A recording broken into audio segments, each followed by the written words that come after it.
ငယ်ရတဲ့ဆရာမတူဦးကကျောင်းသားတွေရှေ့မှာရပ်ပြီးဒီနေ့သင်ခန်းစာကိုရှင်းပြနေပါတယ်။ဒါပေမဲ့ကျောင်းသားတူဦးကတော့စိတ်ဝင်စားခြင်းမရှိဘဲစားကြည့်စပွဲအောက်ကနေ TV remote နဲ့ဆိုကစားနေပါတယ်။ပထမတော့ဆရာမကလစ်လျူရှုဖို့စူးစမ်းခဲ့ပါတယ်။ဒါပေမဲ့အဲ့ဒီအချိန်မှာ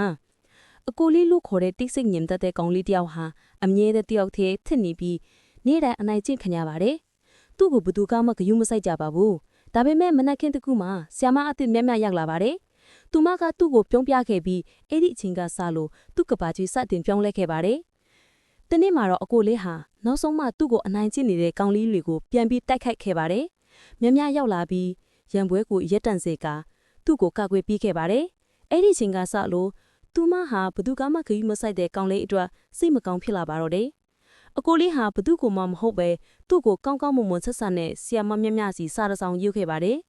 မြတ်မြတ်ဟာတယောက်တည်းမဟုတ်ပါဘူး။သူမကကျောင်းကိုသူမရဲ့ခမင်းနဲ့အတူရောက်လာပါတယ်။ပထမဦးဆုံးအကြိမ်ဖြစ်အကိုလေးကသူလေးစားအားကြပြီးယုံကြည်ခဲ့တဲ့အမျိုးသမီးဟာလက်ထပ်ပြီးသားထင်နေတာကိုသဘောပေါက်သွားပါတော့တယ်။သူဟာသူမရဲ့ကျင်နာမှုကိုလေးစားအားကြခဲ့ပေမဲ့အခုတော့အချွတ်သောအရာတွေဟာအဝေးကနေပဲလေးစားအားကြရဖို့သာဖြစ်တယ်ဆိုတာနားလည်သွားပါတော့တယ်။နောက်ထပ်သိလို့တာများရှိပါသလား။ဒီဗီဒီယိုကိုကြည့်ချင်ရင်ဘာယိုမာလင့်ရှိပါတယ်။